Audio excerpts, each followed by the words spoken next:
I'd like to welcome everyone today to the latest edition of our Natural Areas Management Services webinar series, brought to you by the Woods in Your Backyard Partnership. That's a cooperative effort of the University of Maryland Extension, Alliance for the Chesapeake Bay, Virginia Cooperative Extension, Penn State Extension, the Virginia Department of Forestry, and the Maryland Department of Forestry, whose logo we don't have on here at the moment. And the series was made possible in part by a grant from the Harry R. Hughes Center for Agroecology. This is a three-part series starting today and continuing next Thursday, March 17th, and wrapping up on March 24th, 3 consecutive Thursdays from 2 to 4 p.m. here on Zoom. Today's topic is developing a woods in your backyard land care plan for clientele, a case study approach. What we're going to be doing today is providing a brief overview of the Woods in Your Backyard educational program and the resources available.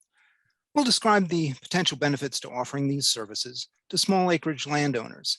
In addition, we'll explain what their motivations and interests are for natural area services and how to communicate your message to clientele. This will be done by focusing on a case study property to demonstrate how to utilize the Woodland Health Assessment Checklist and Management Actions tool for the initial walkthrough. And then the session will wrap up by developing a land care plan for the case study property. But before I turn things over to our speakers today, we have some housekeeping to go over. Firstly, welcome. My name is Andrew Kling. I'm with the Woodland Stewardship Education Program of the University of Maryland Extension. Our co-host is Agnes Kedmanez, who will be joining us next week, also from the University of Maryland Extension. And on behalf of everybody in the Woods in Your Backyard Partnership, thank you for registering. You're hopefully going to get a good deal of information and some learning opportunities over the next 3 weeks, and maybe even make some connections with extension professionals and with other folks in your field. So thank you for joining us. I do want to let you know that this webinar is being recorded. When you came in, your microphone was muted and your video was turned off, and please leave it that way. That makes the best experience for everyone joining us. And the recording will be available through our website at extension.umd.edu/woodland in the next few days, probably the beginning of next week. And we'll send you out a notification to let you know when it's available. One of the benefits of joining us live is the ability to get continuing education credits from a number of organizations. But these folks have told us that the only way we can offer the credits is if you join us live. So that's one of the other benefits of being with us right now. And what we do is we compare the Zoom attendance report, the Zoom login sheet, with the registration sheet to see who was here. And then we'll email out the certificate to you, which you can then forward to the organization of your choice. Now, this may be old hat, especially 2 years into the pandemic, but I want to go over it again anyway. You'll notice that there are 2 features, the Q&A and the chat. These are 2 different boxes for your participation. A Q&A is if you have a question, and we'll reserve them for the end of the block of 2 hours. We'll go through them then. And if you have a particular issue you want to raise, not necessarily a question, but you just want to throw out a topic or share a link with someone or with the rest of the group, that's what the chat box is there for. And we have a number of other folks from the Woods in Your Backyard Partnership joining us today who are in the background and just watching, but they're also going to be participating in terms of the chat box, even though you won't see them and hear them today, but you will hear them and see them later on in the webinar series. And at the end of the webinar series, within a week of the final session on March 24th, we'll be sending out an evaluation. And please take some time to give us some feedback. Tell us what you liked, tell us where we can improve. And if you have any suggestions for future webinars or future workshops or anything like that, let us know, because that really is what drives what we present for you folks and make available in content later on. Now, before we get to the speakers, I want to introduce them to you. If you've joined us on other series with our webinar series, these folks are not new to you, but others may not have met them yet. We're going to be starting off with Jonathan Kays today. He's a forestry specialist with the University of Maryland Extension, with 30 years of experience in teaching, in research, and in technical assistance.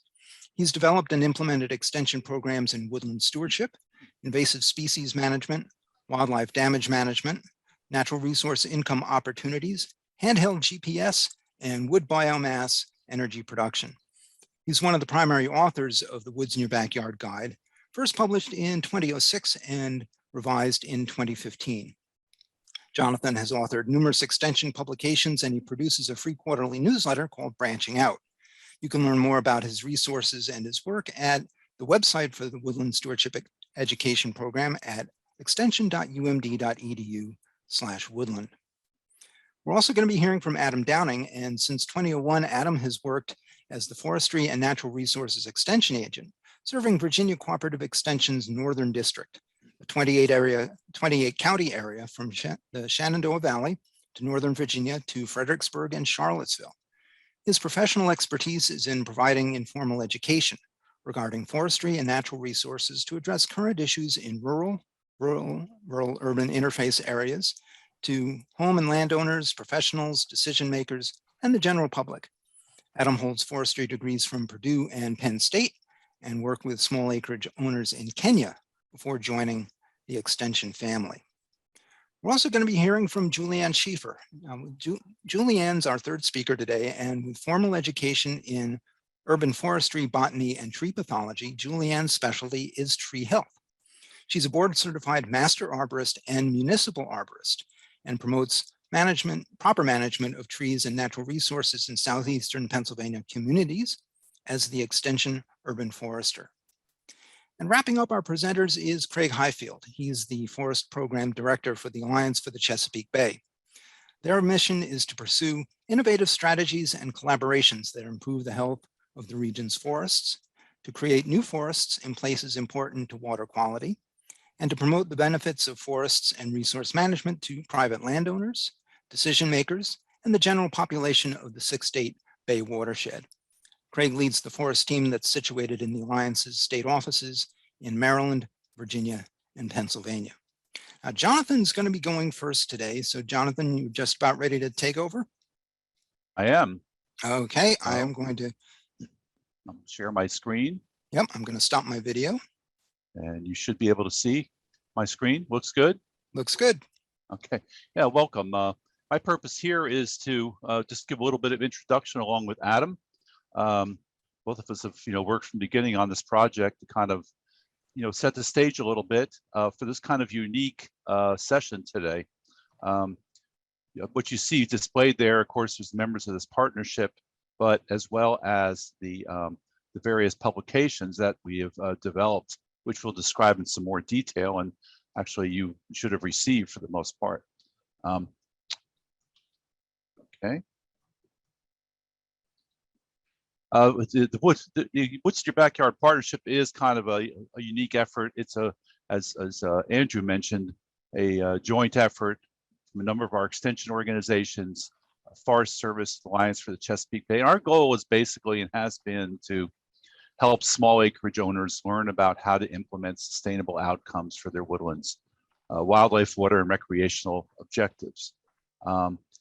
Secondarily, what we've been working on more recently, the first objective being more landowner focused, is actually working to develop service providers for folks to work on smaller acreage properties, which is has been a bit of a challenge.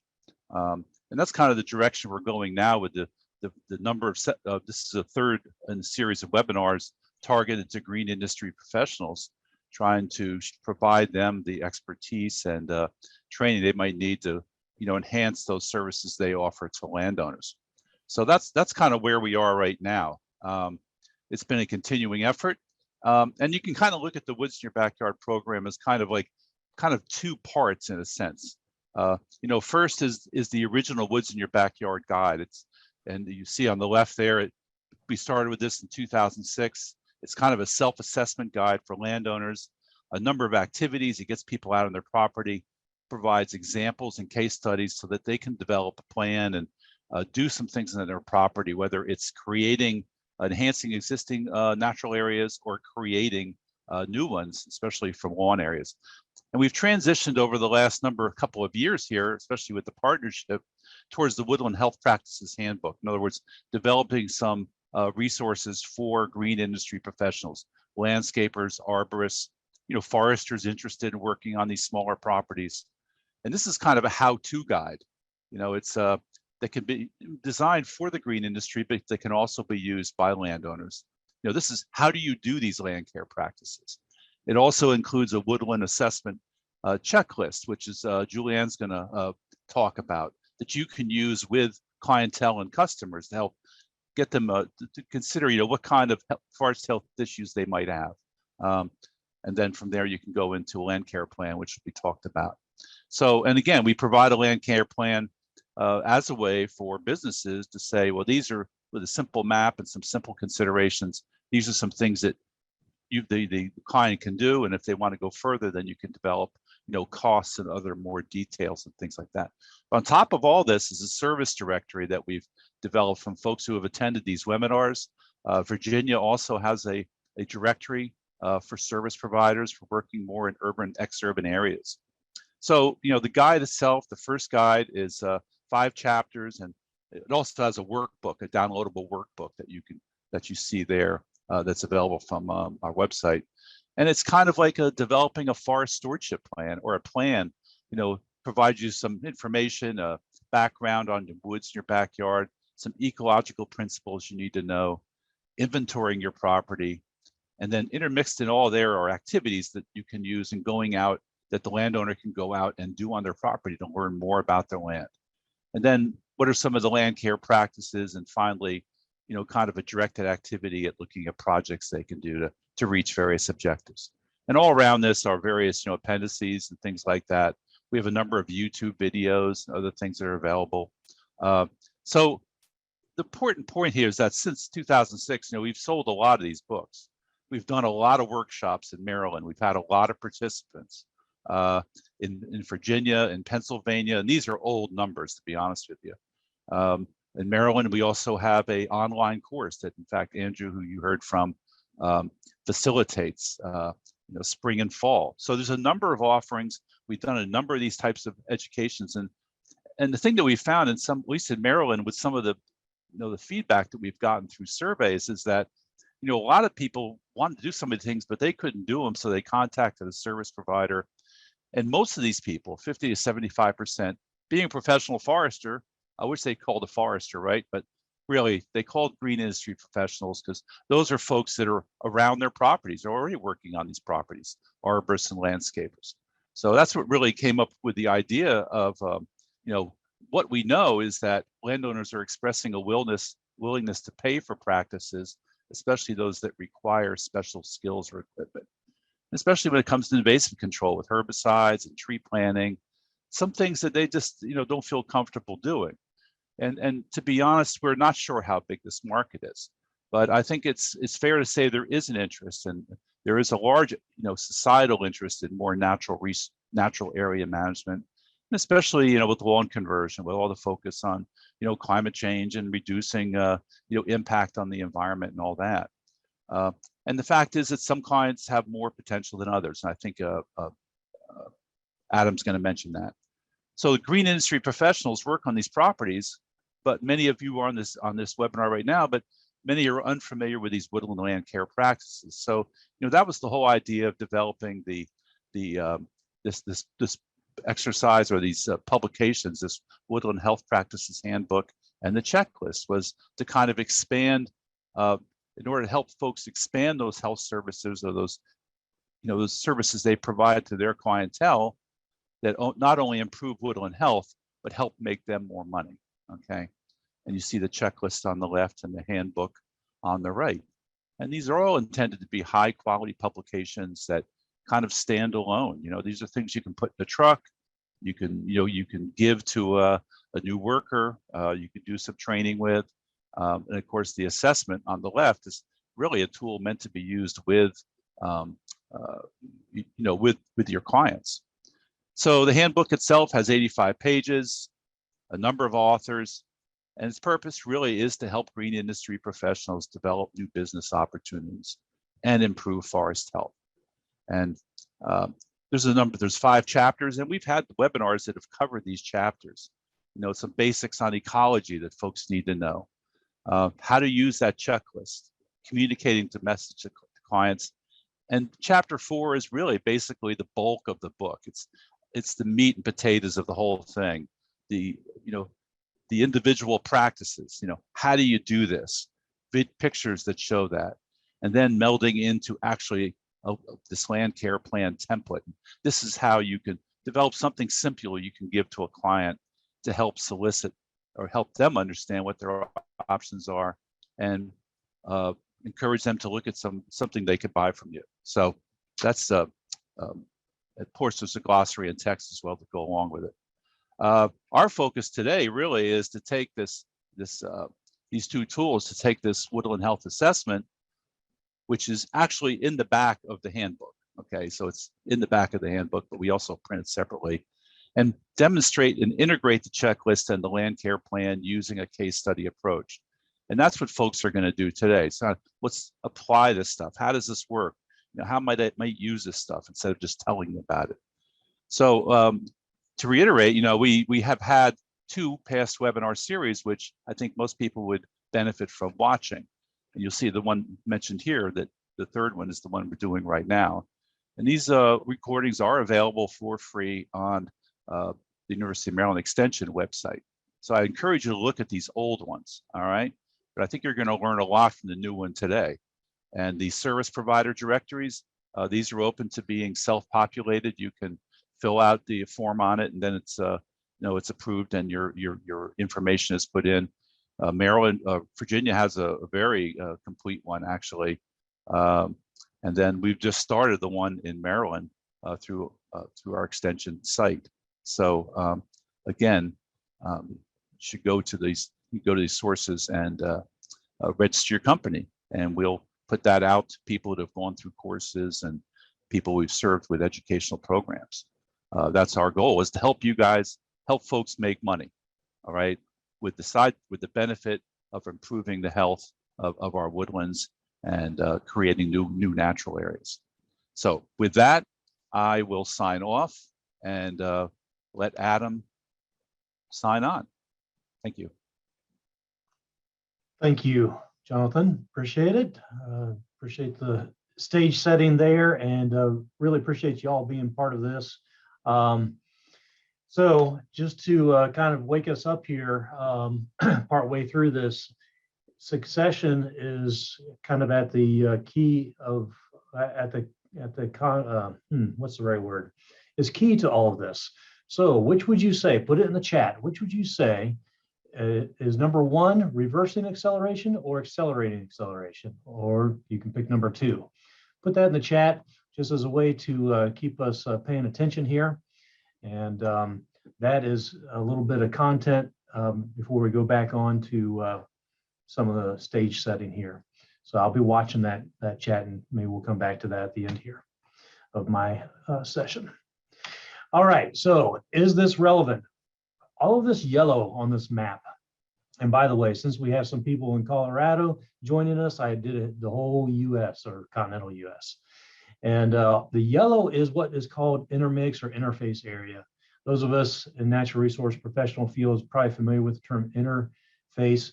To sum it up, it's basically where sprawl is happening. And I would say that this is somewhat of a representation of where the opportunities are for this work. If we take a look at it, even in rural areas, this county that I'm based in Virginia is Madison County, considered to be rural. It's about 2 hours from DC. And this is a picture that actually shows where my old house used to be, or still is, but I don't live there, and my office. And we see a mix of farm and forest, right? If we look here, this looks like a big chunk of forest. We zoom in a little bit, it's a nice chunk of forest, but then we see, look at that, there's a bunch of potential customers. People that have houses and woods in their backyard and with some yard. And this particular neighborhood is a kind of a planned community subdivision. And these are the kinds of folks with large lot subdivisions that are more than likely to be open to paying for some services. So will they pay? And John said, well, we don't really know. So the next question for you in the chat is, would you consider yourself an entrepreneur, a business person that is willing to kind of be early on the adoption curve? If so, then this is something to pay particular attention to. And I know we also have public servants like myself here who will help spread this message out. And that would be one thing that I would put forth to you is, we do know that people pay for this kind of stuff. There's a lot of people who pay to feed birds, right? And there's some older numbers here. With inflation the way it is, maybe the numbers would be bigger or maybe less because people can't spend money to feed the birds when they gotta feed their gas tank. And we do get a lot of calls for this kind of stuff. And so it's been great to have a list of professionals, contractor types that can do work and to be able to point people to, and there's more that's needed to work in this arena. And, you know, there's an interest, and this has been the case for a long time. The pandemic made it even more so of being able to live self-sufficient. And so there's this, you know, back to earth homestead sort of interest in our society. So that supports this arena in which we're talking about today as well. So as Jonathan mentioned, we would love for it to be foresters. Both of us are foresters, but the truth of it is traditional forestry is not well geared to adapt to small acreages. So it's those who are already in the neighborhood who are best suited for this. And there's a variety of other trainings besides what you're receiving here today that may be of interest. Some of you probably already are certified arborists, licensed pesticide applicator. If not, those would be some things to look into to give yourself some additional credentials, as well as ability, in the case of applying pesticides, to provide a service. Key to this is to build your network. You may be just a one-person show that does kind of the planning using this checklist or whatever other tools you might employ, and then you work with other contractor types or professionals in your circle, such as a logger, a portable sawmill, an arborist, someone that has a dry kiln, so on, et cetera. So building that network so that you can provide those kind of subcontracting services as well. Let's talk a little bit about these clients. There's at this time, it's been a while ago, 2005, that some colleagues of mine at Virginia Tech did. So we've been talking about this, trying to crack this nut for a long time. We know that these potential clients are not adverse to management. And this was good to know. So they're not necessarily a hands-off. They are concerned about amenity and protecting the ecology. They're maybe not so concerned about profit, which also is a check mark in the, hey, there's a potential client base here. Some of them are do-it-yourselfers, but many of them are too busy or not physically able and are willing to consider hiring out and have the disposable income to be able to do that. What about cutting trees? That is kind of a proxy of, hey, are you really willing to do management? And we see here that there are different reasons for people being willing to cut trees. And it's not for the timber value, not in this small acreage arena, but it is for health and scenic reasons. And so that's key. Yes, you might be able to offset your costs or provide some income to a customer with a high value log, but that's sort of a secondary thing. Their interest is probably going to be more on the health and scenic realm of things. So this word health is something that we have integrated into the program, and our own talking points is something that resonates with folks, has for a long time, and even more so with a pandemic and human health, blah, blah, blah. How about willingness to do some other things besides harvest timber? They might be willing to test soil. That's a service you can charge for. Inspect the land. Some of them are already doing that, but some of them might not have the ability to get out and inspect that. So there are some other things that you can offer to these clients that you may already be on their land, cutting grass, doing landscaping, taking care of trees, so on, et cetera, that you can get some more dollars out of their pocket for yourselves, for your business. So we're not saying that anyone's going to get rich on this. I don't know.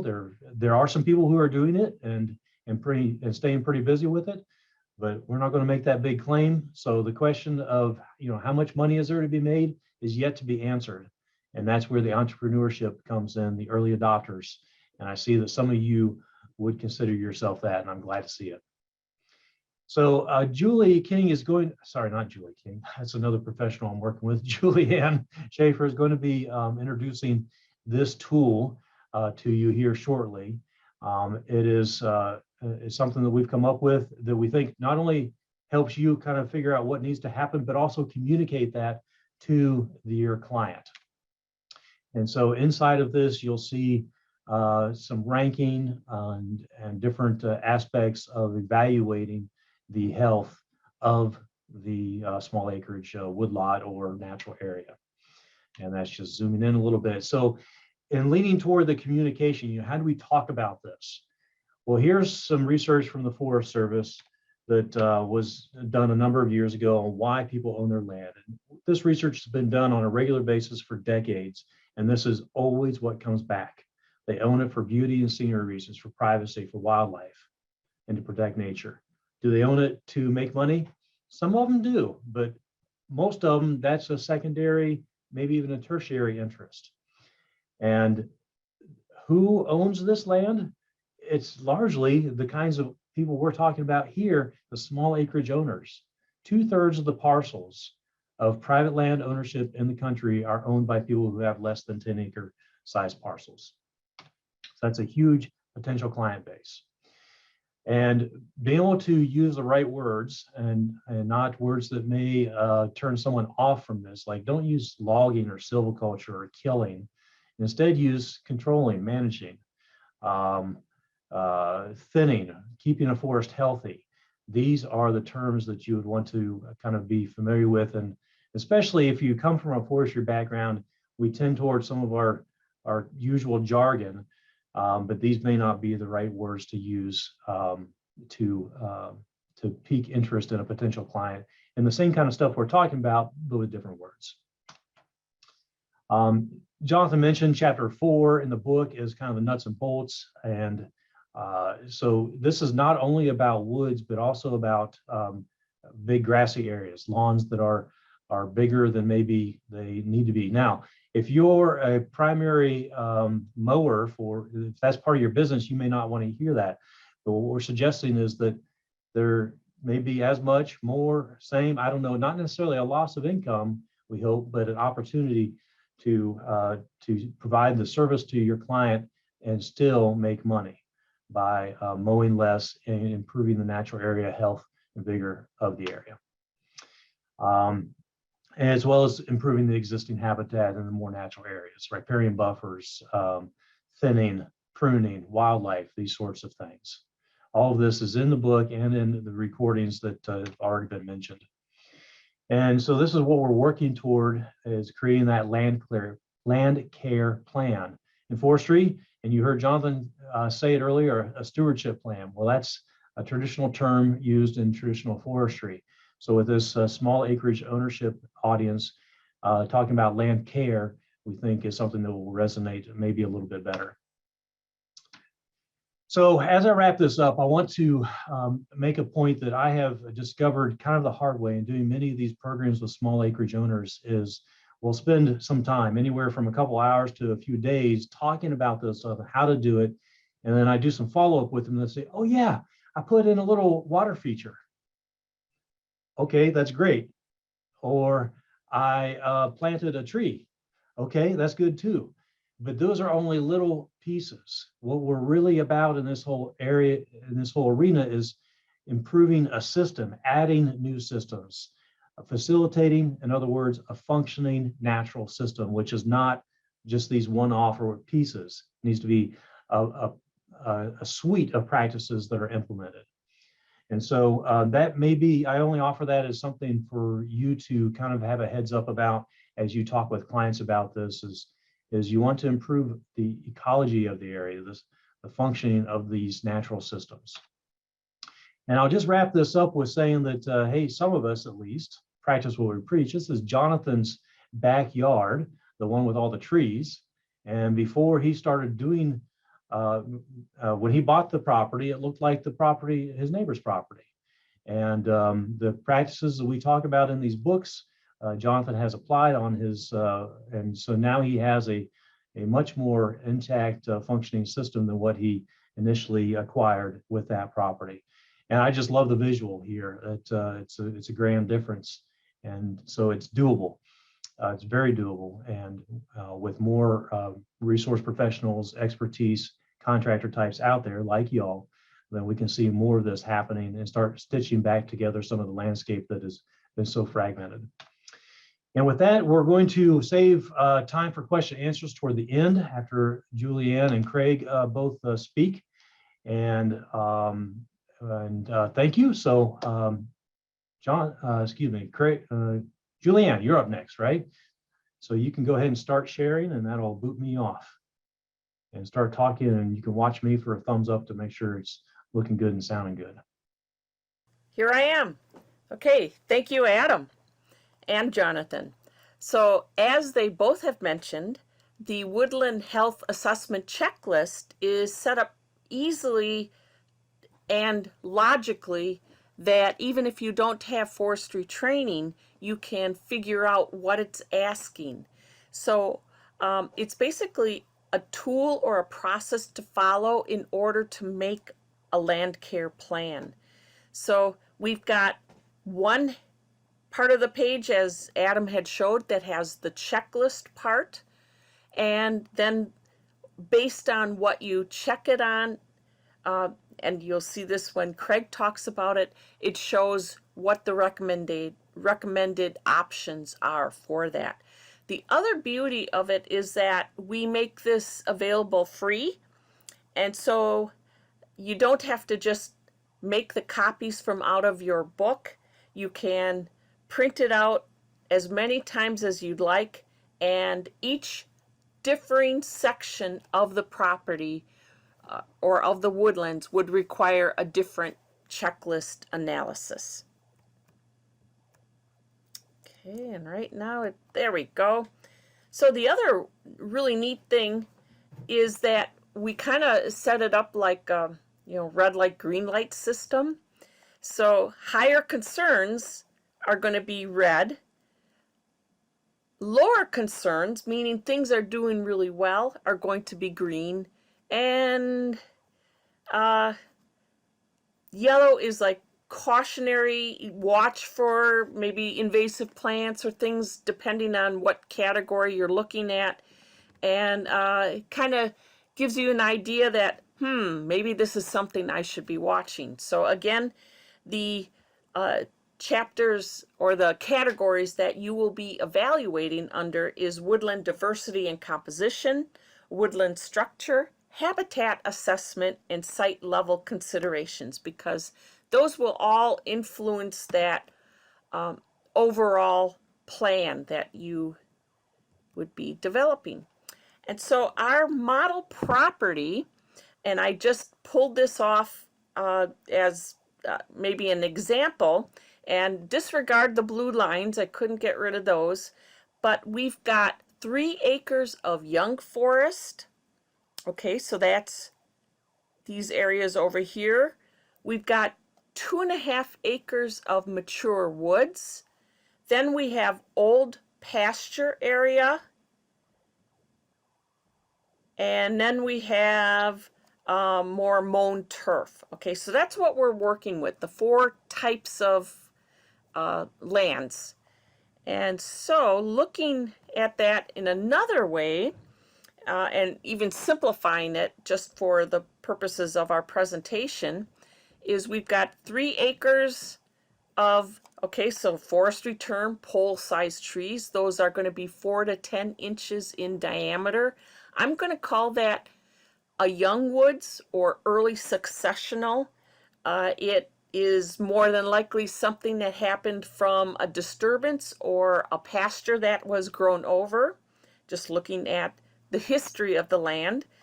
And then the mature woodlands area will have larger trees, much more established, and then cool season grasses compose the old pasture area that's starting to grow up. And then we've immediately around the house is a 2.5 acres of mowed lawn. To me, that's an awful lot to mow. I'm not a big mower. I don't want to spend a lot of time doing that. So, and then I want you to pay attention in our case study. This blue line here represents a small stream going through the property and the grasslands area. But we are going to check it in the young woods situation because we are going to address that according to the property owner's desires. So, our property owner, and we named them Smith, their goals are less lawn to mow. Well, I find that easy to believe. Healthier trees in the wooded areas. Okay, so there will be some tree evaluation. Manage and control any invasive plants. Reduce the deer impacts. Well, improve that habitat, as both Adam and Jonathan have mentioned, how everybody loves the wildlife issues going on with their property. So we will try to increase numbers or diversity of the birds as well as insects, and improving stream water quality and habitat. So they are well aware of that grassed over stream right in going through the middle of their property and wish to do different things with it. So here's one example, and this is 3 acres of the young woods. Okay, so this is about the size of the trees that we're looking at. They're going to be about 4 to 11 inches. They happen to be mostly red maple with a little bit of red cedar around the edges. Okay, so when we're looking at the property, as we introduce each category, it's lovely because they define what you're looking for. So, a unique mix of tree and plant species due to site conditions relevant to a particular place and that past history of the land.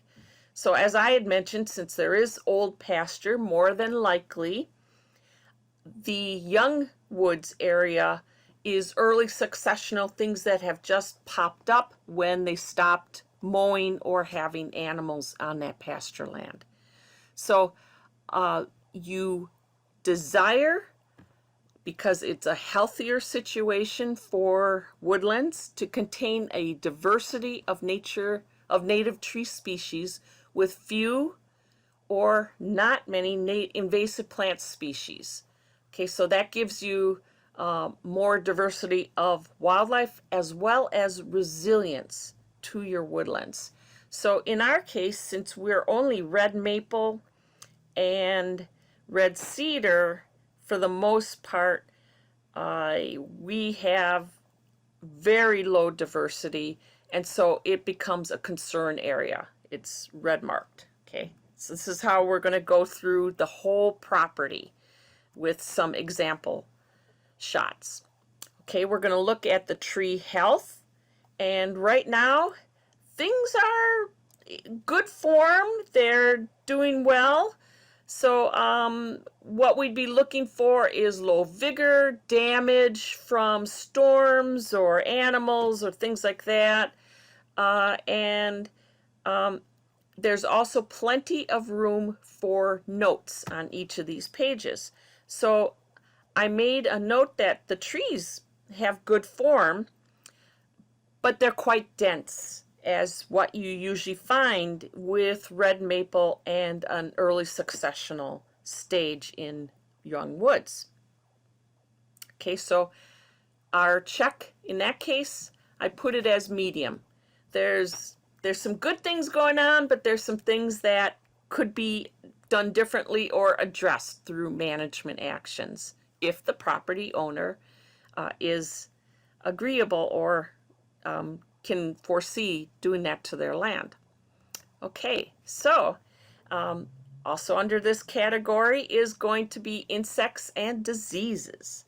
And so if you look at the stems or the trunks of many of your plants there, the red maples and the red cedars, and they don't have dead areas or dead wood or not significant mortality. That tells you that there aren't really prominent insects or diseases. So for example, if this young woods were ash, we'd be seeing a lot of impact, that flecking on the bark from something like the emerald ash borer. Then that would get a red check mark. But in this case, things are maintaining. They're doing all right. So there, we have no concerns. It's green light all the way. Okay, then we're going to look at our next category here is the woodland structure. And so there you're going to look at complexity, and it's going to be according to the diversity of canopy layers from the floor to the upper canopy. So you're looking at that property not just from your height level, but you're going to be taking binoculars with you, for example, craning up and looking up above you, down below you, through the trees, and judging it that way. So you're going to look for a diversity of tree sizes, ages, and species. There should be a variety for the number of trees per acre, and actually the presence of deadwood is considered a good sign, as long as it isn't complete death from, say, emerald ash borer. Okay, so both standing and down. And so we'll describe that later as we come. This diversity, it makes it more likely that you will attract a diversity of wildlife species and have that resilience factor, where if there is, say, a really rough winter, they can recover quickly. So what we're looking at is for high structural diversity, it's going to include trees of different sizes and ages, multiple vertical layers. There's an overstory. I've highlighted my little laser pointer. So looking at the upper area of the tree growth, that's the overstory. You're going to be looking for trees that will be occupying that zone, looking at their health, their size, their ages. We know this is a young woodland, and they all grew up at the same time. So it's not a lot of diversity for age or size. Then we're noticing there really isn't an understory per se in this. This would be those small growing trees, those more shade tolerant trees. And well, we'll be looking for perhaps signs of deer, or that succession just hasn't moved on, that some of those diverse layers can start to develop. Okay, so we have checked that it's relatively uniform in size. There's really an overstory and some more of a shrub layer, and we're going to see that that shrub layer is actually composed of invasives. So we've got some concerns here. Now, Craig is going to be covering all those options with what we have discovered in analyzing this site. Okay, so we look at it as a good thing because it attracts a lot of wildlife to have standing snags. So a snag is essentially a dead tree that is still vertical. And you will find, because I myself, even though I live in a town, I mount dead trees upright, because I notice that there are different insects that colonize different parts of that dead tree, and different birds come in. So what we're looking at is cavities, standing dead trees, because you first have to have usually a dead tree to have a lot of things start boring into them and having more cavity dwellers come in. And you're looking at a diversity of those snags, some that might even be more than 18 inches in diameter. And you're going to make sure that these trees maybe aren't off the more traveled path or over any buildings and such. That's when you can make different recommendations just for a safety factor. But to have those standing dead or cavity trees is generally thought of as a good thing. So in our case, we have a few. They're very small. They're not large because it's just what trees have died on that property. So we've considered that as a, kind of a medium concern. Maybe we will want to drag some logs in case something dies in our more mature area. I mean, these are all feasible things to do.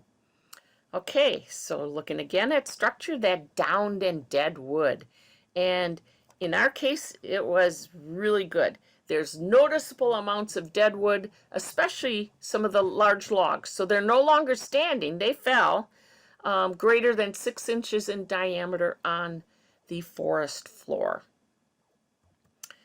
Okay, and then our last in this category of woodland structure is looking at the tree crowns and spacing. Since we have limited native species, we basically have 2 types, which is the red maple, 2 species, red maple and red cedar. Yes, they have adequate growing space, but they don't have a well-developed understory. So that's something that we're going to look at, and since it tends to be more dense with these small and young trees, there's not a lot of light coming through, and that might be what's impacting some of the understory growth. So my note on this one is that since there's limited native species, much of that understory is limited to those invasives. And it's kind of interesting here. It's looking like, well, we have another shot that's a little bit better, but in some cases, this the Smith property has some areas of hay-scented fern patches. And while visually a lot of people find that desirable and don't understand how that could be a problem, the hay-scented fern is one that releases chemicals that prevent other species, in general trees, from growing in conjunction with it. Okay, and it's not advancing. There we go.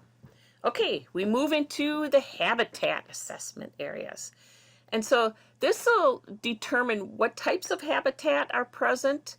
You can identify the successional stages, early, mid, or late stages of the woodland. And certain wildlife species are attracted to certain stages naturally.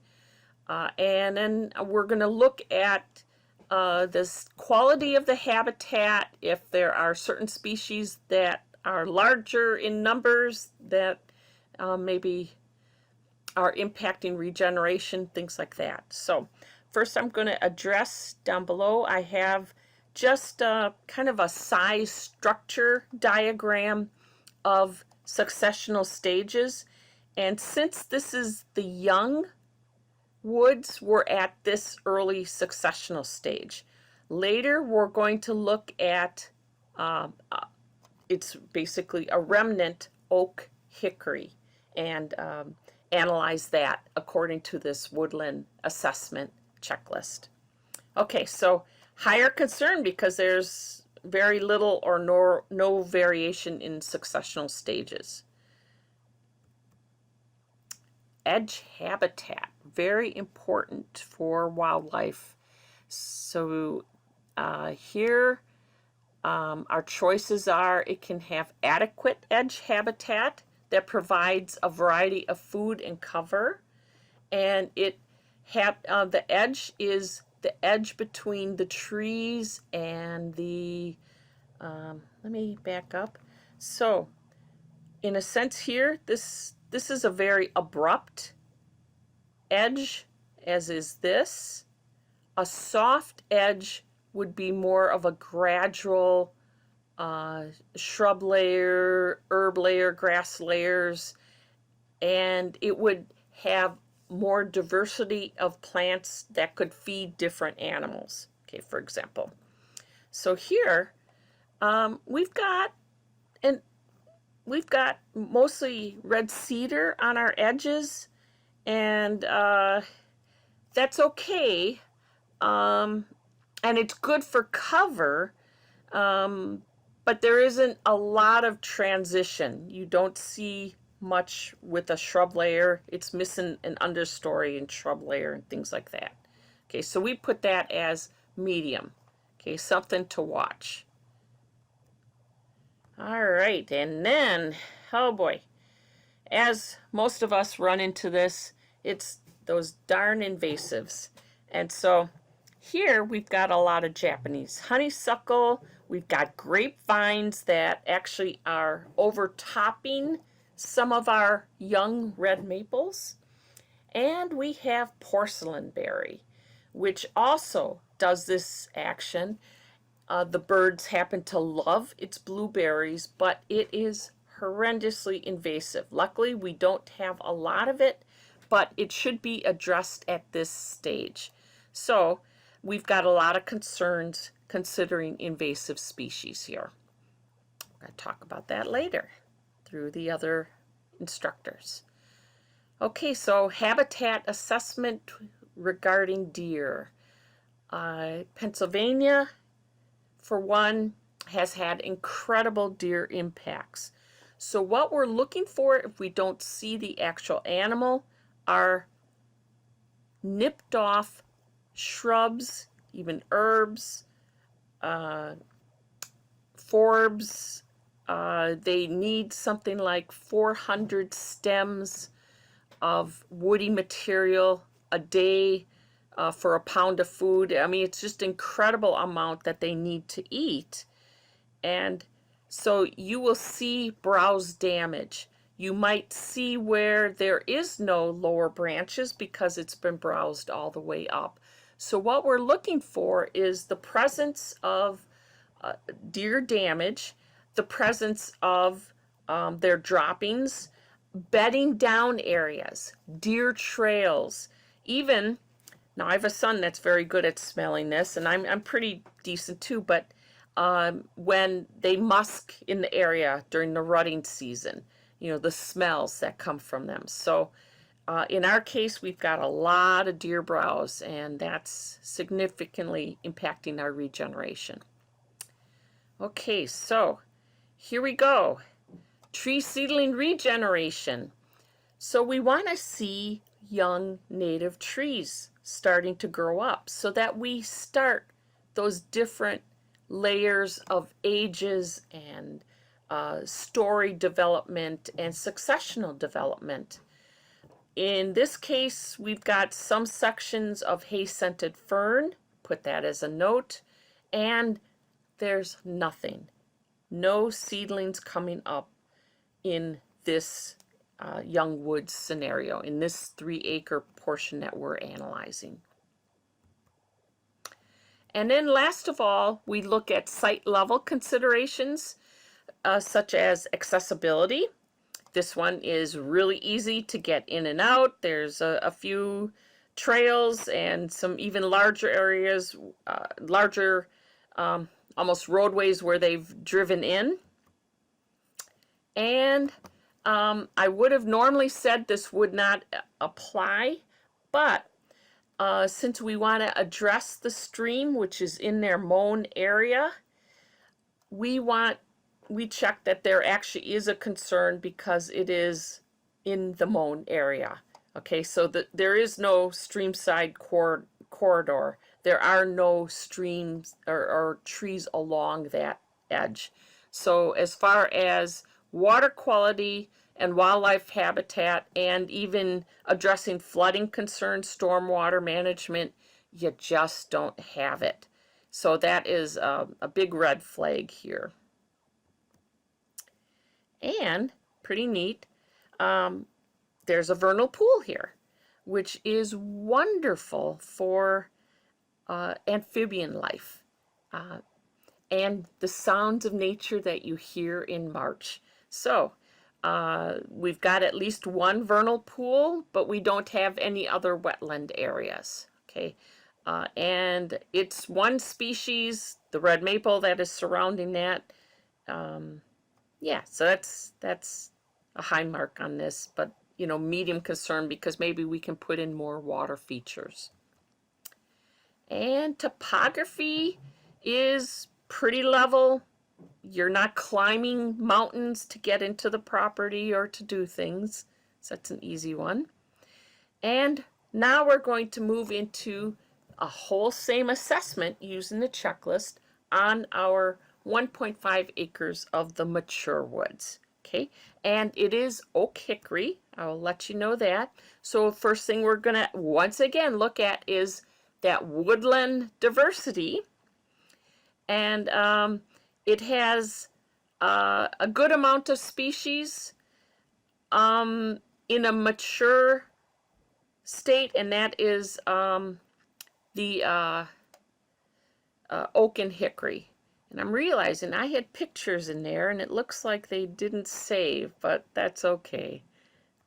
So I had pictures of the oak and the hickory. The shagbark hickory in particular is one that you would love to have because, for example, bats and pollinators and such hide under the bark that shags off. Okay, so pretty decent form. There's some that are crooked and have maybe been damaged as older trees have fallen, things like that. Medium area. It's pretty healthy though. Pretty nicely formed crowns for the most part. And good health with the trunks and leaves and health of the trees. So that's really good. And we want to keep it that way. As I had mentioned before, we have a mature forest here. It's very relatively tiny. It's like a remnant woods. And so we're going to call this medium because it doesn't have a lot of diversity. It's mostly older trees. It has some regeneration coming up, but it's starting to miss its youngest trees because they're getting eaten by deer, frankly. So there's not a lot of vertical layers of the overstory. It's kind of missing its shrub layer except for invasives, and it needs to have more of a variety in ages and sizes. Okay. Has some big old snags, so yay, that's good. And maybe we will want to encourage others. It all depends. Downed and deadwood, those it's doing really well with too. So we gave it a green factor. And this is an interesting shot. This would be if you looked straight up and you just analyze the crowns of your trees. This illustrates crown shyness, which is the process that trees kind of use to separate themselves from each other, but it also is an indication of growing space. And so our little remnant woods here has wonderful, large, well-formed, healthy crowns. It's doing really well there. Successional stages, it's okay. It has some tiny seedling that seems to have escaped a lot of the heavy deer browse, at least at one time, to get to some size, but it's not where we would ideally like it to be. So we want those successional stages to be a mix of early, mid, and late successional stages, as explained before. All right, we're looking at our edge habitat, and in some ways it's very abrupt between the mown areas and the forest, but for the most part it has really adequate edge habitat, and there's a variety of food and cover, so that's favorable. And when we look at those undesirable plants, such as our invasives, it has some of the same, but less so, of the Japanese honeysuckle, grapevine, and porcelain berries. There are no patches of the ferns. There's just scattered ones, and there's more of a variety of ferns. Okay. The browsing is heavy. Heavy up to where the deer can reach. So have to check that as a concern in that case. And we've got spots of regeneration. Many times they might be under or adjacent to some of those downed logs. In that case, those logs are serving as nurse logs and encouraging the growth of young woody tissue. So we put that as medium. We'd like to see more. And as far as site level goes, again, this is very level, very easy to walk through, gain access. No streamside corridors or water areas or wetlands in this area. Okay, so that we just checked does not apply. And looking at the topography, this is our last of that site level. We know that it's nice and level. There's not steep slopes, and really it's ideal to work with. And so our next steps in looking at this property are to decide the management options based on our woodland health checklist. Okay, so we've got two analyses here that we look at and the client goals. And with that, I will pass it on to Craig and stop my sharing. Okay. It's good, and I hear you well. All right, perfect. Muted. Excellent. Well, thank you for that, Julianne. That was a good setup, I think, for how we're going to finish this. And what we're going to talk about today is kind of developing a land care plan for your clients. Okay, so it's kind of the combination of the activities that you'll do with the assessment of what Julianne did, but also what you're going to be learning in the next 2 webinars, along with the guidebook as well. So, you know, this is in the book. If you do have the book, there are several examples in the back of what a land care plan looks like, the scenario, including a blank template that you would fill out. So it kind of gives you an idea of what you're going to do. But this is essentially the story you're going to be telling with your clients about their goals, but also what their land can produce, kind of the current state of their land. And so all of this really is based, you know, some foresters made this program. So this is based off, you know, a forest management plan. And Jonathan mentioned that earlier. And this is something foresters use to work with clients, usually on larger acreages of forests. But really all a forest stewardship or forest management plan is really it's a statement of objectives for the land. You know, it's a statement of goals for that land, and then really a series of activities that will be implemented to meet those goals. So all it is what you want to do on this land, how you're going to get there. So what I thought I'd do, if you're not familiar with the forest stewardship plan, is just kind of take you through those key principles of what a plan is and really how we adapted, you know, what it takes for a forest stewardship plan into this land care plan for those smaller acres that you can use. The key of what drives a stewardship plan, a management plan, a land care plan are the landowner's objectives for their land. I mean, that's the key, it drives it, of what you're going to be doing or recommending on that property. So in this forest stewardship plan, you know, it's about almost 90 acres of forest, but the landowner, the goals that they put out, their objectives were to harvest timber, to have a future timber crop, but they're really concerned about improving and protecting soil and water quality and providing wildlife habitat and passive recreational opportunities. Okay, that's the goals. That's what they wanted to see on their land. So what the forester is going to provide is recommendations to get there, but they'll have to evaluate what currently is on that landscape. So they're going to have to go and evaluate and assess those resources. And that's what Julianne did with you with that check sheet, is going through and evaluating what's on the land and see how you can make a recommendations or changes to get to that landowner's objectives.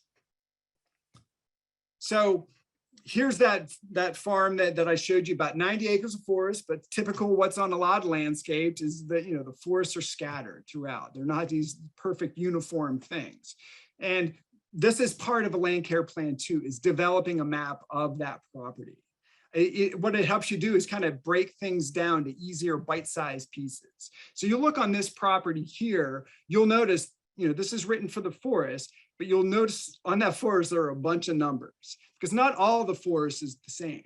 Not all of the forest provides the same things to reach those goals. They're all different. So we do a closer look. This is about 30 acres in total of forest right here, but it's going to explain how this forester put this together.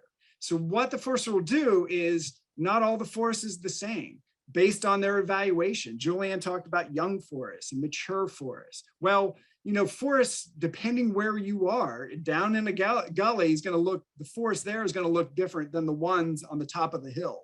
A north-facing slope forest will look different than a south-facing slope.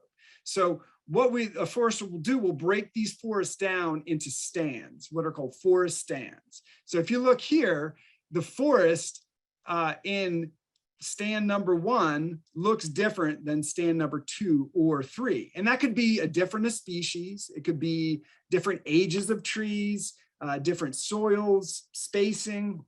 So there's a variety of things. So everything in 1 is kind of similar. So it's treated as a forest stand, and it might have a different recommendation to reach the goals than number 2.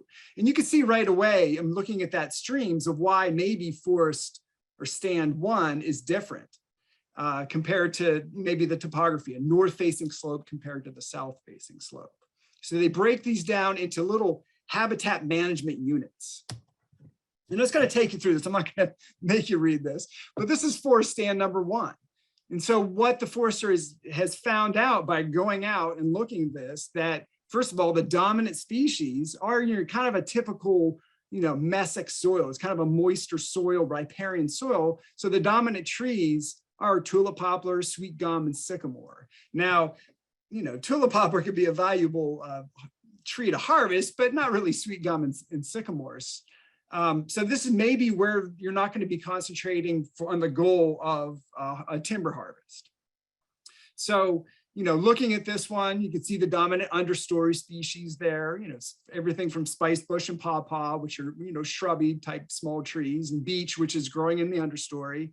But you look at the timber size. So this is a mature forest. So these are forestry terms. Saw timber just means big timber. Pole timber is that stuff that Julianne was talking about, the 4 to 10 inches in diameter. And then small trees might be the trees like beech growing in the understory. So this is a mature forest. It's uneven age, so there's probably a harvest there at some point. The stocking, it's overstocked. So they measured it based on the tulip poplar and the others. There's more trees than what that land could support. The trees are in direct competition with each other. So because of the landowner goals, the forester is going to look at that forest stand and say, well, it may not be the best place to do a timber harvest, but a really important goal was water quality and soil quality. So this is that riparian area. You saw where those streams were. So a recommendation to meet the landowner's goal is to maintain those riparian forest buffers in that area to keep that stream healthy.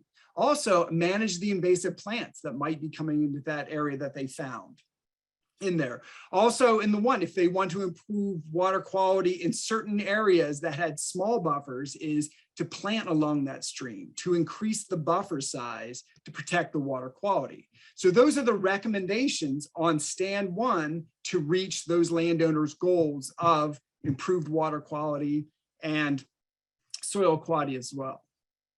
When you look at stand number 2, if you can remember, you'll see the dominant overstory species, tulip poplar, red oak, and white oak. So those have value all on their own. They're important species to harvest. They're important for wildlife. So they can meet many different goals with this. But the landowner's goal was to harvest. If you look at the timber size, a lot of saw timber on there. And so the forester might make a recommendation on stand number 2 that this might be the area where you're going to meet your goal of harvesting timber now and into the future. So he recommended a selective tree cut, a mixture of high and low quality trees, recommends working with consultants. It was done by actually a state forester. And then if they didn't want to do that, because it's overstocked and overcrowded and those trees are competing with each other, is maybe recommends to improve forest health is to do a standard or a timber stand improvement cut. So thinning out that forest. And so that's recommended in stand number 2. Now 3, it'll be another different recommendation, and 4 and so on. Usually at the end of these management plans, there's a management practice schedule. So they make their recommendations, they give you a recommended time frame to implement it. And then, after a certain period, you're going to want to update that plan. So it's not an immediate thing that you have to do this stuff right now. It's a plan they can sell. Landowners can pick what they need to do and how they're going to achieve those goals. And so this land care plan was based off a forest management plan, but it's geared towards smaller acreage landowners that Adam was describing, and maybe some of their goals that they might have. And so on there, I took that sample land that Julianne was sharing with us and listed out the goals of that property. Because remember, a forest stewardship plan or a land care plan is driven by the landowner's goals. If a landowner is going to do it, it has to be their goal. So I put that in there for the client's goals. You need to find out what their goals are on their property. If they don't have goals, you can't make any recommendations. I mean, you could control invasives, but why are you controlling invasives? Is it to improve forest health? Is it to get, a meadow established? There has to be a reason to drive that. And that's all based on the landowner's goals.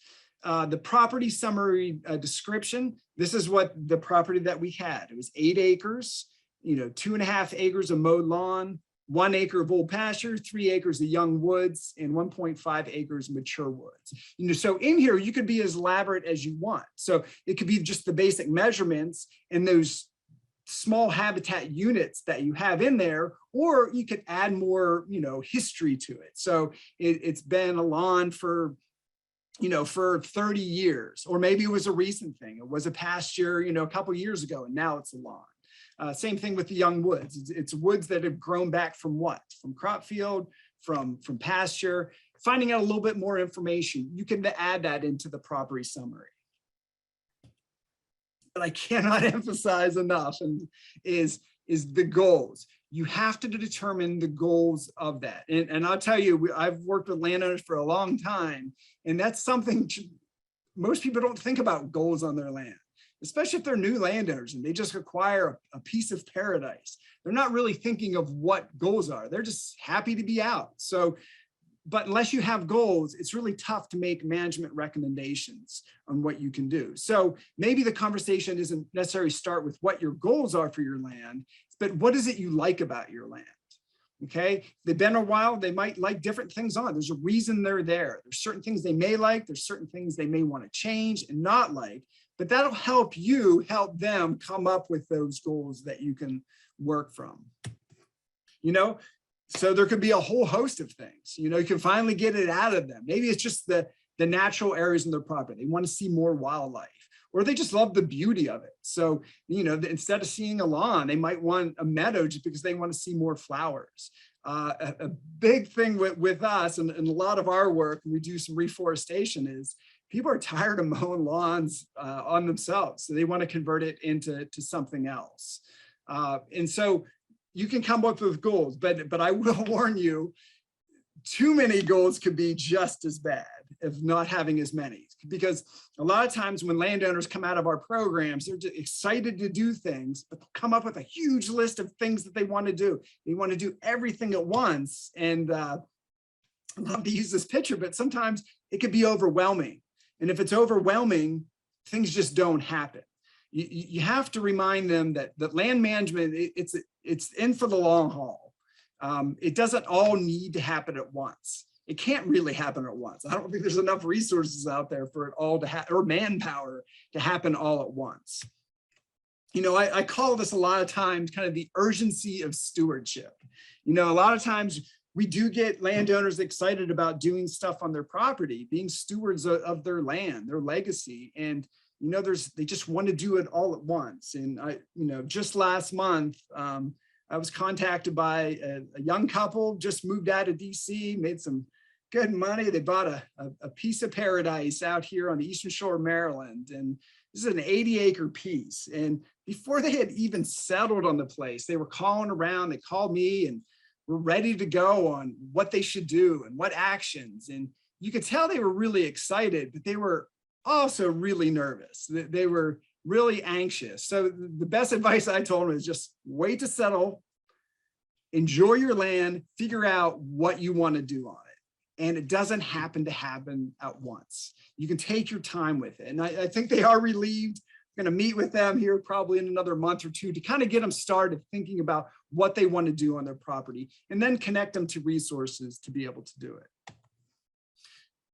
Like I said from the beginning, you know, having a good map of the property that you're working on will help you, communicate with the landowner, but it'll also help you kind of break down the property into those bite-sized pieces to look for. Is what Julianne was talking about with those different areas from young forest to mature forest to lawn. So here was the property that Julianne had evaluated through that. It could be very simple. It just could be a hand-drawn map with different features as you get to it. When you get onto the property and you start to do an assessment, you know, a forester doing a plan is going to do it. You have to get out there, get into the woods, get on the property, learn to identify different types of trees, learn to identify the invasive plants from the native ones, and just kind of marking things down. But you could also, there's plenty of free mapping programs out there as well.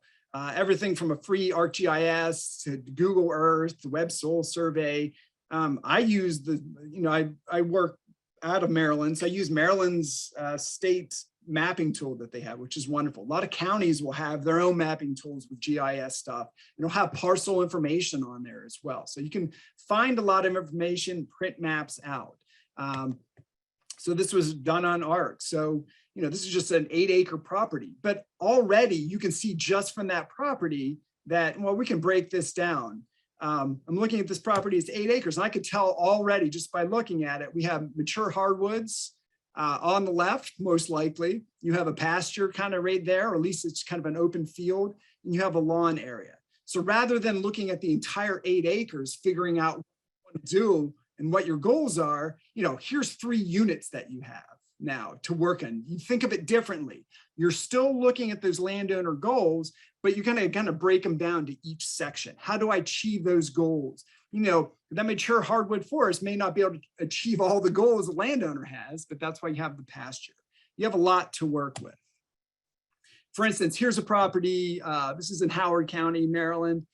We planted a buffer last year, but just looking at that property right now, you can tell a lot of information without even stepping on the land. And hopefully you can see my cursor, but kind of just looking at this property, you can see right there, you have a hardwood forest right here. You can definitely tell that's leaf off here, but as you look over in this area, well, this is conifer. This is actually a pine forest that was planted many years ago. It's kind of a monoculture of pine, but already there's different things you would do here than you would do in here. You can start to see kind of this shrub scrub stuff coming up in this kind of open land right through here. Obviously, they have a lot of stream right here. And this ended up actually being a trout stream that was connected. So it's one motivation the landowners had to put a buffer in. But then you have open field that's being mowed. It's not agriculture, but it's just an open field that they're constantly maintaining. So just looking at that, you're already getting in your mind, what are these options? What are these different areas you can work from? And so what we are calling, and what I'm trying to get across on this is you have what are called, habitat units to work in. So on this one, the young woods, there'll be different things you expect to happen in the young woods as mature forests, or in the lawn compared to, a fallow pasture, a pasture that's kind of grown up a little bit. A lot of different things are going on. There's a lot of potential to do things, and including this stream right here, this unbuffered stream that's going through the pasture, also into the mowed lawn. And so we are calling those habitat areas. Foresters might say they have forest stands. Anyway, like I said, you're just breaking this down into bite-sized pieces that you can work with. And so within that book, within that land care plan, there's a section to break it down, the habitat areas. So I do recommend when you start to have that, you do it. So you have mature woods, young woods, old pasture, and lawn.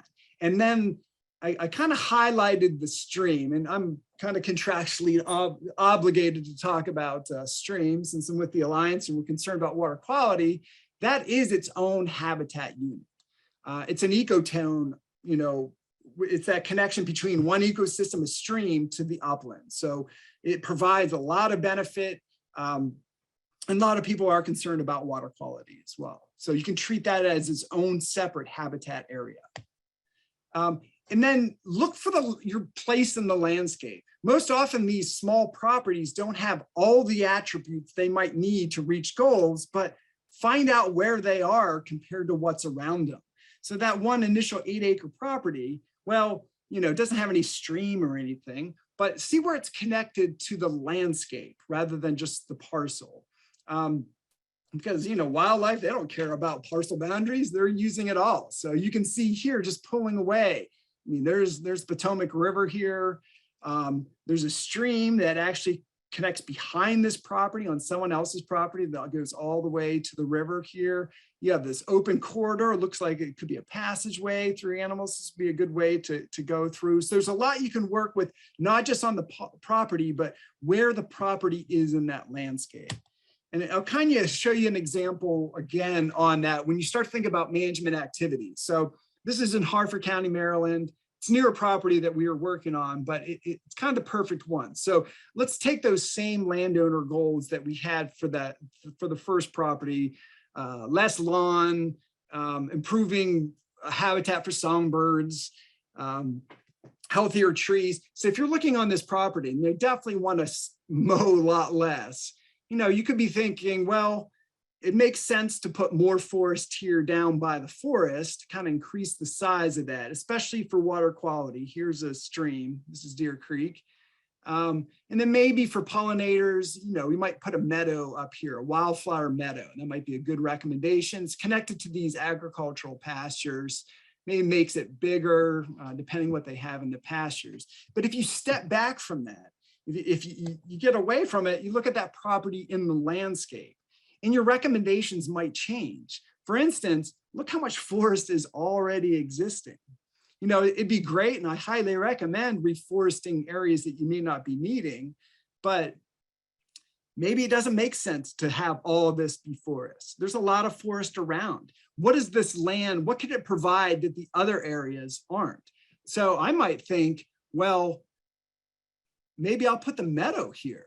The meadow down here, it's different than the forest. It's a different type of habitat that complements the existing forest that's all around.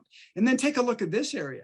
Here is an isolated forest, little patch of woodland right here. How's it going to connect to the rest of it? So maybe I'll plant a corridor, a forest corridor down here, recommend planting that down here that connects this with the rest of this. So it could be good wildlife habitat corridor. And maybe a meadow goes on this area and maybe up in this corner here. So there's a variety of options, but kind of knowing where you are in that landscape is, really important. And so this is from your check sheet. So when you get through assessing that property using that check sheet that Julianne talked about, there's room in there for those different sections that Julianne talked about to put that information in. Okay, you're just going to take that check sheet, everything from it, put that into the plan. And that's what a forester does in a stewardship plan. They're taking their assessment data, their inventory data, and they're building it into the plan. So that's the information that's going to feed your recommendations that you're giving to those landowners. So I'm just going to pick a couple. We don't have time to go into all of them, but I'm just going to pick a couple of things here and show how you take that information, put it on for some management recommendations. And you're going to talk about this in the next 2 webinars to kind of get more of a background. And if you have the book, there's a lot of information in that book that you can use. So we don't expect you to know the stuff right now. So the one big concern was plant diversity in that mature forest. So the wind had low species diversity. So you would put that in that the plan, land care plan, sorry about that, under woodland diversity and composition. And so these are your observations from being out there. Okay, you're going to write in that woodland diversity composition your observations from your check sheet when you were out there. Okay, high concern for lack of plant diversity in the mature woodlands, concern for overall tree health. And this could be in the mature woodlands, in the young forest as well, but it's woodland diversity and composition. We'll get into the management in a second. The second one is that site level considerations. And this is what I always talk about, riparian buffers. But that stream going through the lawn, there's something easy you can do about that. But obviously, you know, a lot of streams that do go through open grasslands, pastures, and lawns, well, they're highly eroded. What is happening is the banks start to encroach, gouges out the bottoms of the streams. And so you do have issues. This actually is the same stream, 300 yards apart. So this is what a wooded stream would look like. This is when it's going through a pasture. So you do have a lot of issues with that. So that's something you would put in your site level considerations. High concern for lack of vegetated or wooded buffers around the stream, minimize erosion and therefore. So it's definitely a concern on that property. And so within that check sheet, so the thing that you can download, you're going to go over probably the next 2 sessions. After all of those, the checklist, there's management recommendations, things to consider for plant diversity and desirability, general tree health. It gives you recommended practices that will address those issues. You're going to learn about them in the next 2 weeks on these webinars. But based on what you're finding on that check sheet, you can pull or draw from these considerations here, these management practices. This is for that stream sign quality, you know, for instance. So that was an issue. You can eliminate mowing on the stream banks, allow area to revegetate naturally, or you can plant trees in there as well. And so you would add that into that habitat area for recommendations. So this is where that comes in. You're going to be drawing from that check sheet and management actions to those habitat areas. So you looked at that woods, diversity was an issue. Here are some recommendations. You have chosen trees management to favor native species to improve native diversity and health. And you might in that area want to control invasive trees, shrubs, vines with herbicide application. You know, you could fill it out for the young woods based on your findings. And here is that old pasture with the stream. You might make the same thing for the other stream is, you know, you're going to plant trees. You're going to allow it to revegetate, to protect that stream bed, to prevent eroding. And the last thing I'll go before we do open it up in questions is think about the constraints to your land management. And this is a conversation that you probably want to have with the landowners prior to doing it. A lot of times, especially on small acres, there's constraints to what you're allowed to do on that property. And this actually comes from the woods in your backyard, but we always talk about landowners. You know, easements, there are easement things on property that dictate what you can and cannot do on that property. So you would hate to make recommendations of, you know, thinning a forest if there's an easement saying you can't do that. So if you're making these recommendations and the landowner, later says, well, I can't do that because of this, it's good to know ahead of time. Rights of way, covenants. We work sometimes on reforestation in HOAs, and a lot of times there's a covenant that kind of dictates what's allowed to happen on land. And I'll give you an example here. And this is a property also in Harford County. Landowner, we're going to do a reforestation of this area here. And the reason, he just tired of mowing it. His kids don't want to play lacrosse on it. So he just doesn't want to mow it anymore. And he wanted to reforest this whole area. And believe it or not, this is about, I don't know, it's about 9 acres. He hunts this area here. So he bow hunts on this, I guess the deer coming from here. So he kind of wanted to increase the forest here. And we are okay with doing everything. But in later conversation with him, we realized there's an easement, there's a gas pipeline right here that you're actually not allowed to plant trees, 20 feet on each side of it. So that was something that, had we not had that conversation and kind of find out, the regulations for that gas pipeline, we might have planted right over it. Only then later the gas company would have to come back and either, fine him or remove the trees, mow them all down. So we're able to work it out where, we're planting this area. We might just do kind of let this go. He might kind of do a food plot or something, a meadow here, and then we'll plant everything behind here. But that's something always to consider, I think, when doing this as well, is what are your constraints? What's really great about this book, it's a lot of information how to put this together. You may like to see a couple that were already done to kind of get a feel of what these properties were like. It just so happens there are 3 of them in this book. So there's 3 different types of land, different landowner goals, different maps. And what we've done is gone through and we've written a land care plan scenario for all this. So a plan to show you what a completed one would look like, of how you kind of would use this with your clients to kind of go over what they might want to go after first, which things they're interested in from all your recommendations, but it's kind of a plan to get things done. And that's at the end of the book. So that's all I had for today. That gives us right on time, a half an hour for questions. So maybe I'll turn it over to our facilitator.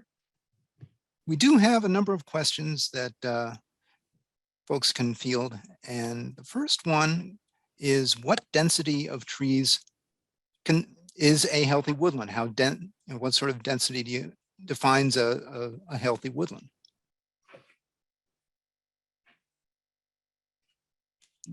And the experts are stumped. Well, I'd say it depends on the age of that woodland. So obviously a young forest, a pool-sized forest, are going to have they're going to have thousands of trees per acre. But as it grows, it starts to thin out. So it would really depend. Like a mature forest might have in the canopy like 100 trees per acre. But it really depends on the type of forest it is. I don't know if anyone else has something they want to. Yeah, I would just add to that. What Craig said is right. We don't actually use density to determine how crowded a stand is. We use several other measurements, and often in concert with each other: basal area, trees per acre, average stem diameter. But probably a good way to sort of proxy that would just to be look at the competition as you look up at the crown, and to see what the competition is. The smaller the trees are, the more trees you can have on a per acre basis. Craig mentioned crop tree management or chosen tree management, I think. And so that's a way of thinning that out so that certain trees stay in that count and are part of that future forest to accomplish certain goals and objectives.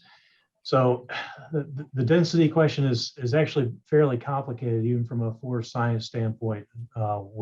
There's still a lot of work going on with that in that arena. Yeah, I think, can you hear me? Mm-hmm. Yeah, but yeah, I think it's important to understand that a lot of the folks I think that we're talking with, are more in the green industry, and the idea is here not to make you into loggers or professional foresters. But one of the techniques that has been mentioned is chosen tree management, and that's where you have an option in the woods, like for example, where where there are some specific trees that you really want to see make it. You know, like there's many times there's a lack of oak trees, you know, but oaks tend to grow a little slower. They may be growing over top by other things. And you really ought to look at this chosen tree management. That's a way that for the landowners, so they can have some big trees of decent species, and you can ensure they can succeed. And it's a relatively easy technique. So that's probably more along the lines of where a lot of folks might want to look in terms of controlling the density. You're actually just releasing certain trees from competition around them. At least it's something to think about anyway. Okay, the next pair of questions have to do with vines, and we'll take them one at a time since they are a little different. First one is, how do you develop a maintenance plan for an improved woodland, especially if there is a seed bank of many species of vines? So that would be guided by that checklist and the contents of the book. And invasive species. So I guess one question would be what kind of vines you're dealing with. Grapevines, and this was brought up in one of the other questions, are native, do have value, may want to limit how many grapevines are on a site. But if the vines you're speaking to are non-native and invasive, then they're quickly going to overtake an area. And so that maintenance plan would, from a business standpoint, I would propose, you know, a yearly evaluation of the vine population, if you will, and you know, keeping on top of it once you get it under somewhat of a control.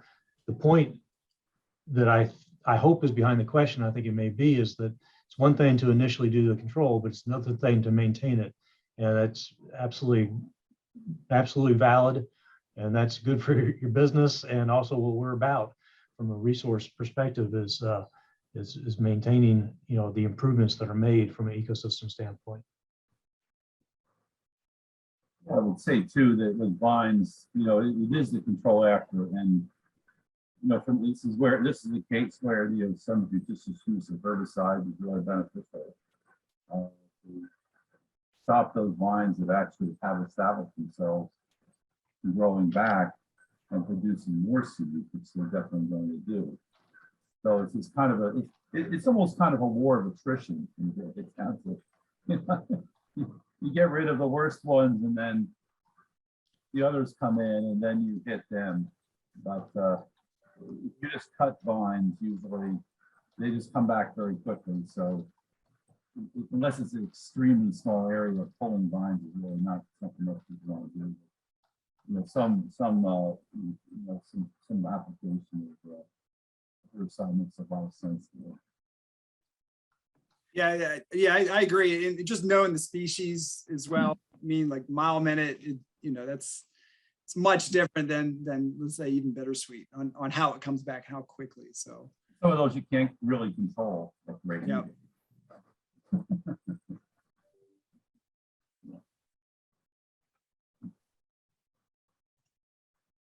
That leads us into the next question. Don't grapevines have wildlife value, providing food for migrating birds? And are they overabundant? And once again, it depends. yeah, they can be. So Yeah, they're usually definitely it's a matter valuable. It's usually a matter of trying to find some compromise with vines, with grapevines, because they do have value. And you know, this comes up with landowners all the time. And I think maybe where you say, well, you want to keep some of those vines, but if they're up in your dominant trees, you don't want them there, because what happens, and you maybe, if you actually start looking in some of these backyard woodlots, what you see is the crowns and stuff of these trees infested with grapevines. And basically when you get high winds and snow and ice, it rips them down. Not only that, it just deforms the whole crown of the tree. So you don't have a strong terminal leader anymore. So in those places where, you know, you have like what's called a grape arbor, where you just have maybe a collection of vines and just rip down everything, you know, you may want to leave some of those vines on some smaller trees, but I would caution seriously against allowing grapevines to be in your larger predominant trees. I want to add on to what Jonathan is saying, is having grapevines is fine, but they have a kind of a unique way of growing and being in a habitat. And that is, they are a hitchhiker. So they attach themselves to a small tree. And when that happens, as the tree grows, it grows up with it. And so if you can keep them towards the ground or on the lower levels, yes, they have that wildlife value and such. But when they start getting higher up and overtopping the trees and things like that, that's when you can have some hazardous conditions. You can have a lot of tree breakage. It's a losing battle for the tree. Okay, thank you. Question about the checklist. Is it to be filled out while you walk around the overall habitat type? In other words, are we basically making an assessment of the average condition of the overall habitat? Just taking a snapshot, if you will. I'll take that one. So yes, you definitely would have it with you as you're walking around the property and giving an overall general assessment to that type of woodland, because you might have several types. You might have a bottomland forest, for example, that is going to act very differently than one that would be an upland forest. And so, yes, you do walk it around and look at those problems that in your judgment would be something that you could, one, address, that are within the client's goals, and give you an accurate assessment of the health and future influences that you could have on the forest. And anybody else want to add on to that? Yeah, but I would just add, like, use that notes section of that check sheet as well. Good to make a check, but you might forget about it. Any little observations that you have in there, if they think they're silly at first, I'd write them in the notes so you can remember them later on that specific area. That's why I put Vernal Pool, because as far as I'm concerned, it might not show up other times of the year, but boy, you are a lucky person if you have that on your property. Something to be shared. Okay, Karen wants to know if this process can be scaled up for larger lands, or are there other concerns or other ways to plan it? I suppose it depends on your definition of larger. Well, okay, so this is the interesting thing. So in most states, you have state forestry agencies, or some forest management planning services that are subsidized by the state or through cost share funds or whatever ways. But a lot of those are kind of like acreage limited. So once you start to get over 10 acres or so, in most cases, you actually, that plan that, what's his name there? Craig showed you. Basically, a forest stewardship plan is something that, you actually usually get a professional forester to actually do a plan on a property for a larger property. So by design, this effort is kind of looking at some of those smaller properties, but certainly what's in the books and everything else can be applied to larger properties. It's just that as a larger forest landowner, you actually have more resources that are probably available to you than for folks in that smaller acreage category. Is that a fair assessment? Yeah, and it's, usually it's like 10 acres of the woodlands. So if you have a 10-acre property where there's only 5-acre woodlands, then that's perfect. But anytime you get 10 acres of woodlands or more, it's definitely, the forester can be involved, but not always. Yeah, I think you need to just check with the state you're in. Maryland has very good resources, professional foresters available. So other states do not have as many resources for that. Okay, the next question is, how does your approach change when this is applied to a 2-acre area with a house in the middle and multiple different areas to consider? do you have any advice on coordinating health assessments and recommendations across similar 2-acre properties? Once again, looking at the place in the landscape.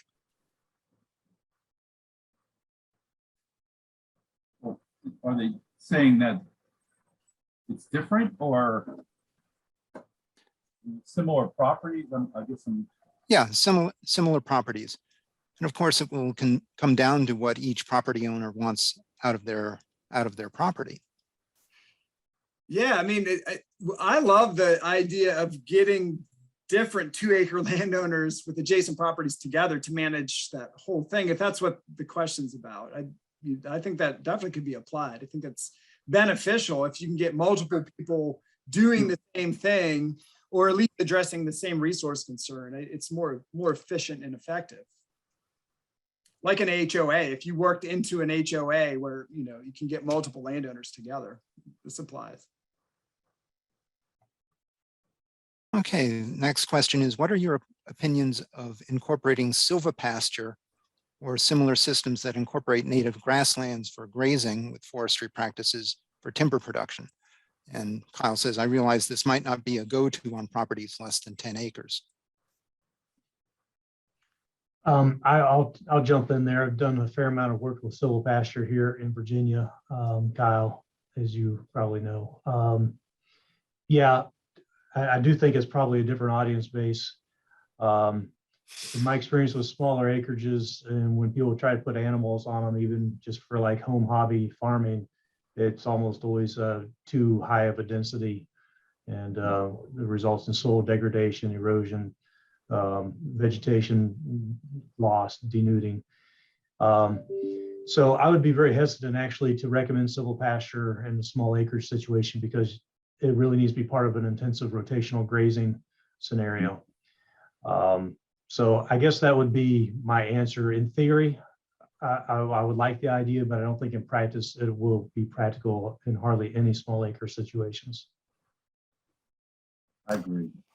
I'm sorry. I was going to say, we want to avoid too. A lot of times with silvopasture, what ends up happening is the pasture is created in the woodland. So we want to avoid that as well, where instead of planting the trees, we're just clearing the trees to put pasture within the woods. I want to jump in and just how trees work. You're going to find 90% of their roots within the first 1.5 feet.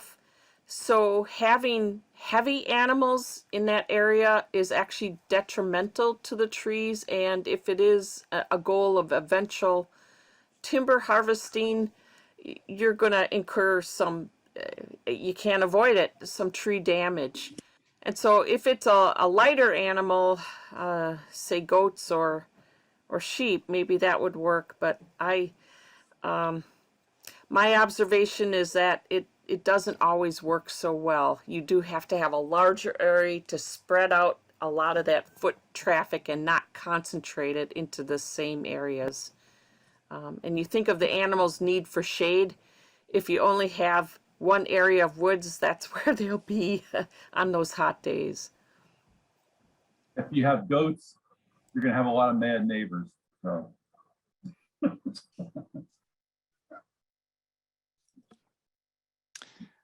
Okay, Thomas wants to know if any of you have had a client goal or a recommendation of reducing fire hazard. Yeah, certainly. I think, in fact, I don't know if you have a copy of the first guide, the actually self-assessment guide. There is a little section in the back on fire-wise and that type of thing. But I think, fire is somewhat dependent upon where you live. You live in the eastern parts of Virginia and, in Maryland, fire, or out west, fire is a big issue, but more in the mountains, fire is less of an issue. Right? In general, the situation of fire risk and fuel loads is in the east is not what it is in the west. So it's a wetter environment here, things decompose, the fuels do not add up like they do in the west. And so the fire conversation is more relevant. I'm not saying it's irrelevant, but it's more relevant in the West. Here it is relevant, but as Jonathan said, if you're on a slope, that's when it becomes more relevant here in the East. And the concept of defensible space is certainly one that you could work with your clients, and having that, and that's certainly a great place for turf. Green grass doesn't burn, so having that defensible space around the home and other structures is legit and something to talk about. And you know what, even from a business standpoint, it occurs to me as I'm speaking that that's certainly something that would sell. I wouldn't want it out. I would feel a little bit bad if it was being oversold, but there's a legitimate selling to that. It certainly would get people's attention. And then another thing to think about too is this whole thing of access. Because a lot of people have woods in the back, but there's no access. So one thing that many arborists or landscapers, they have chippers and can actually put in a access road to the back of a property, or open up the access that was there. And that has advantages for, if there's a fire or if there's an emergency or just getting back there, period. That's putting in some type of a trail or, just basic access road.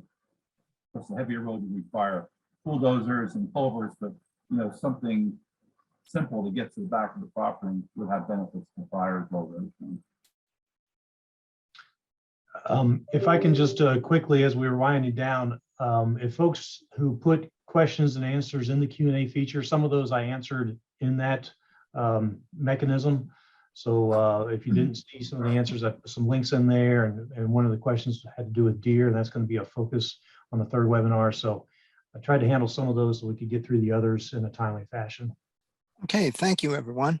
We're just about out of time, as Adam mentioned. So before I let everybody go, I want to go ahead and tell you a little bit about what we're doing. Oops, sorry about that. Next week, next Thursday, the 17th, we'll be dealing with improving tree health and managing deer problems. Once again, following a case study approach. And that'll be right back here on Zoom at 2 p.m. on the 17th, part 2. And then the following Thursday, we'll be wrapping up this particular series. So we are now just about out of time, and I want to thank everybody for joining us. We've had good participation today and some great questions. So on behalf of Jonathan and Adam and Julianne and Craig, I want to thank you all for joining us, and we will see you back here next week. Thank you, and enjoy the rest of your afternoon. All right, great. Take care.